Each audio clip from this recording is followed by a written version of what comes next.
तो well of weakness का chapter 47 और 48 आ चुका है और आज के इस वीडियो में मैं उन दोनों चैप्टर्स को कवर करूंगा, तो वीडियो को बिना स्किप करे अच्छे से देखना। अब यहाँ से सीन शिफ्ट होता है और हमें आउल की पास्ट स्टोरी के बारे में बताया जाता है, जहाँ पर आउल अपने लव के बारे में बात कर रहा होता है। जब तक तुम मेरी जिंदगी में मेरे साथ खड़ी थी तो मुझे किसी भी बात का दुख नहीं था, लेकिन अफसोस मुझे बस इस बात का पछतावा रहेगा कि मैं तुम्हें वो खुशी नहीं दे पाया जो तुम डिजर्व करती थी। अब प्रेजेंट में आउल किसा ओल्गा को लेकर आ जाता है विंग्स ऑफ इंकारनेशन के हेडक्वार्टर में, जहां पर होती है फर्स्ट सीट की सेफिरॉन्ट और जिज। उनके साथ एक और शख्स मौजूद था जो कि किसा ओल्गा को देखकर उसका मजाक बनाता है। देखने से लगता है किसा ओल्गा तुम अपने दुश्मन से हार कर यहाँ पर अपने आप को बचाने के लिए आई हो। काफी शर्म की बात है एक सेफिरॉन्ट के लिए जो कि लड़ाई छोड़कर अपने आप को बचा रहा है। उसकी बात सुनकर किसा ओल्गा को गुस्सा आता है और हमें पता चलता है कि वो शख्स विंग्स ऑफ इंकारनेशन की 5 लॉयल सेफिरॉन्ट में से एक है। ये बंदा इतना ज्यादा संकी है कि इसने पहले 4th और 5th सीट के सेफिरॉन्ट को मार डाला था क्योंकि वो लोग इसको परेशान कर रहे थे। वैसे ये है तो काफी ताकतवर, लेकिन जब इसने 4th और 5th सेफिरॉन्ट को मारा तो विंग्स ऑफ इंकारनेशन ने इसको सजा दी। इसकी सजा ये थी कि इसको 7th सीट का सेफिरॉन्ट बना दिया गया, कार्कस द इंकारनेशन ऑफ स्लॉफ्टर। जब किसा ओल्गा कार्कस से पूछती है कि वे अपनी गार्ड ड्यूटी को छोड़कर यहाँ पर क्यों आया है, तो कार्कस बताता है लॉर्ड गियो ने हमें यहाँ पर बुलाया है कुछ चीजों को ठीक करने के लिए। और तभी हम देखते हैं वहाँ पर डायमेंशनल पोर्टल से आता है गियो, और जैसे ही किसा ओल्गा गियो को देखती है तो वे उससे पूछती है कि आखिर उसके लेफ्ट टाइम में डैमेज कैसे आया।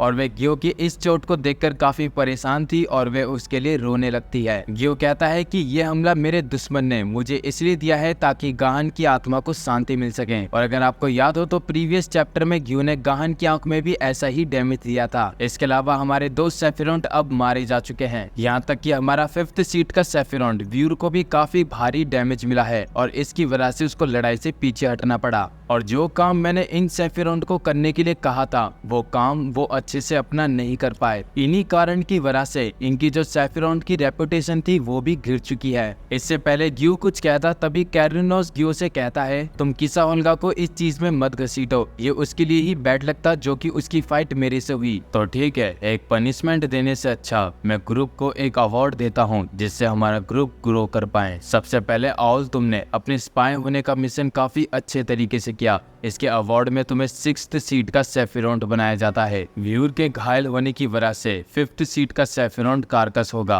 और जो कैरिनोस है उसको 2nd सीट का सेफिरॉन्ट बनाया जाता है। अगर मेरे आसपास किसी को भी मेरे फैसले से दिक्कत है तो वे सामने आकर मुझे बताएं, क्योंकि जल्दी ही हमारा मिशन पूरा होने वाला है, क्योंकि मैं नहीं चाहता कि अब इसके आगे मुझे और कोई रुकावट झेलनी पड़े। अब यहाँ से सीन शिफ्ट होता है और हम देखते हैं अनांता और रूपा को जो कि टेलीपोर्ट कर चुके हैं व्हाइट फुट के हेडक्वार्टर में। रूपा पॉ से पूछती है कि लगासा और बाकी सबका क्या, वो लोग यहाँ पे नहीं आ रहे? तो पॉ बताती है कि उनको ब्लैक फुट टेलीपोर्ट कर रही है, क्योंकि उसके लिए इतने सारे लोगों को टेलीपोर्ट करना मुश्किल है, तो वे उनको एक एक करके लेकर आ रही है। अनांता पॉ से कहता है कि उसकी तो पावर चली गई थी, आखिर उसने उनको टेलीपोर्ट यहाँ पर कैसे किया? पॉ बताती है कि उसके पास एक ऐसी टेक्नोलॉजी है जिसका नाम है कैलकुबेरी डिवाइस, जो कि रैबिट फुट की एक टेलीपोर्टेशन डिवाइस है। फिर पॉ अनांता को सबसे पहले रैबिट फुट के लीडर से मिलने के लिए कहती है, क्योंकि वो अनांता से मिलना चाहती है। उसके बाद हम रैबिट फुट की लीडर को देखते हैं जो कि लाइब्रेरी के अंदर किताबों को समेट रही है और इसका नाम है सेरिना। जब अनांता की नजर सेरिना पे जाती है तो वो इस चीज को नोटिस करता है कि सेरिना का फेस ब्लैकफुट और पॉ से मेल खाता है। उसके बाद सेरिना अनांता की तरफ देखकर उससे कहती है, इससे पहले मैंने बस अनांता के बारे में अफवाहें सुनी थी, लेकिन आज वो मेरे सामने है। अगर मैं गलती से कुछ बातें उल्टी बोल दूं तो इसके लिए मुझे माफ करना। फिर अनांता सेरिना से पूछता है, क्या तुम ही इन बेवकूफ रैबिट्स की बड़ी बहन हो? सेरिना बताती है हाँ, और उसी की वजह से अनांता व्हाइट फुट के प्लान में शामिल हो पाया है। फिर अनांता सीधा सेरिना से कहता है कि मुझे ये बताने की तो जरूरत नहीं है कि मैं यहाँ पर किस लिए आया हूँ। मुझे इससे पहले लगता था कि ये तुम्हारी कोई खासियत है कि तुम छोटी छोटी बातों पर सीरियस हो जाते हो,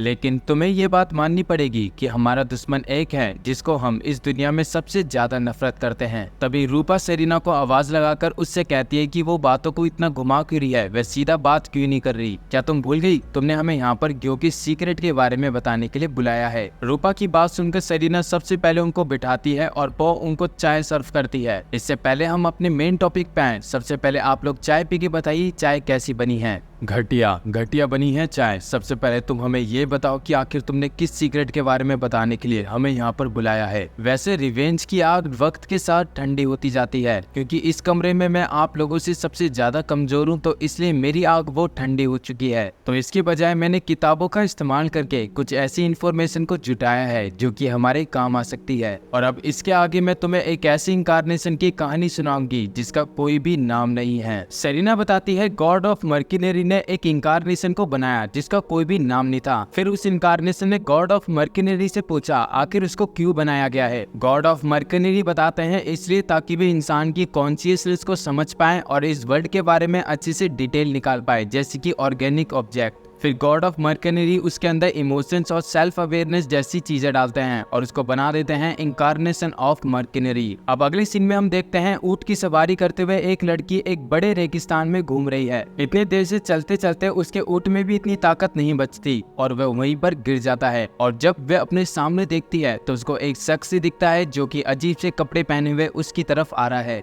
उसको लगता है कि वो पर्सन उसको हार्म पहुंचाने वाला है और वह उसके सामने अपने वेपन को निकाल लेती है। वो बंदा उसको समझाता है कि तुम मुझे नहीं मार सकती, लेकिन वो उसको चुप कराकर उससे पूछती है आखिर वह उसके पास क्यों आया है। वो बंदा अपना मास्क निकालकर उसको बताता है कि मेरे फंडामेंटल प्रिंसिपल ने कहा है कि मैं इंसानों को हार्म नहीं पहुंचा सकता। और हम देखते हैं वो बंदा होता है गियो। गियो उससे उसका नाम पूछता है।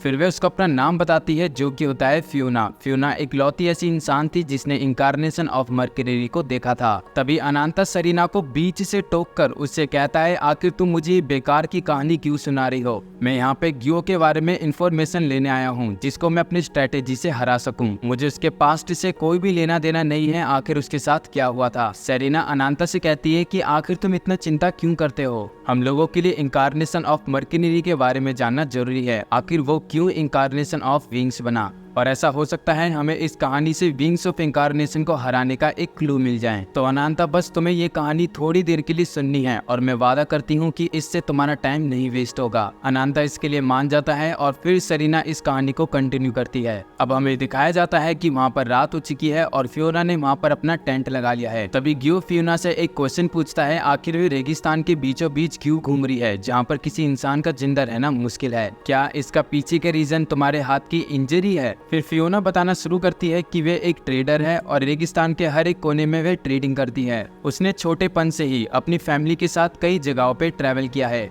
और उसकी फैमिली का बिजनेस यह है कि वे उन लोगों को पानी देती है जिनको पानी की जरूरत है। इस रेगिस्तान के अंदर ऐसे बहुत से लोग थे जो कि उसकी और उसकी फैमिली की मदद करते थे, लेकिन अचानक से कुछ ऐसा हुआ जिसकी उम्मीद नहीं की जा सकती। एक दिन वो और उसके फादर रेगिस्तान में अपनी ट्रेडिंग का काम करके जा रहे थे, तभी उन लोगों के ऊपर डाकुओं ने हमला किया और उस लड़ाई के बीच में उसके फादर ने उसको जैसे तैसे करके वहां से भगा दिया और वहां पर उसके फादर मारे गए। और ये कहानी सुनाने के बाद फियोना रोने लगती है। तभी मर्कनरी उससे कहता है कि तुम्हारे इस इमोशन को देखने के बाद मुझे लगता है कि तुम सैड हो। फियोना अपने आंसुओं को पोंछकर मर्कनरी से कहती है कि मैं अपने इमोशंस काफी कम लोगों को ही दिखा पाती हूँ और मैं तुम्हारे सामने रोई, इसके लिए माफ करना। मर्कनरी कहता है कि तुम्हें माफी मांगने की जरूरत नहीं, इससे ये साबित होता है कि तुम्हारे अंदर इमोशंस हैं और वैसे भी मैं तो एक इंसान हूँ भी नहीं, मैं यहाँ पर सिर्फ एक्सप्लोरिंग के लिए आया हूँ। फियोना मर्कनरी से कहती है कि तुमने मुझे बताया तुम कुछ ऐसे जानवरों को ढूंढ रहे हो जो कि इंसान का रूप ले सकते हैं। जितना मुझे ट्रैवल कर कर लोगों से पता चला है, मेरे हिसाब से तुम उन 5 लेजेंडरी इंकारनेशन की बात कर रहे हो जिनका नाम है कैर्नुनोस, लूना, आसीधाकर, रायहोगा और एलिकॉन। लेकिन जो तुमने मुझे आखिरी इंकारनेशन के बारे में बताया, इंकारनेशन ऑफ मर्कनरी, आखिर ये है कौन। वह बताता है कि मर्कनरी एक डिवाइस है जिसको पावर मिलती है और पावर मिलने के बाद वह अपने टास्क को कंप्लीट कर पाता है। और इंकारनेशन ऑफ मर्कनरी को कुछ स्पेसिफिक पर्पस के लिए बनाया गया है गॉड ऑफ मर्कनरी के द्वारा,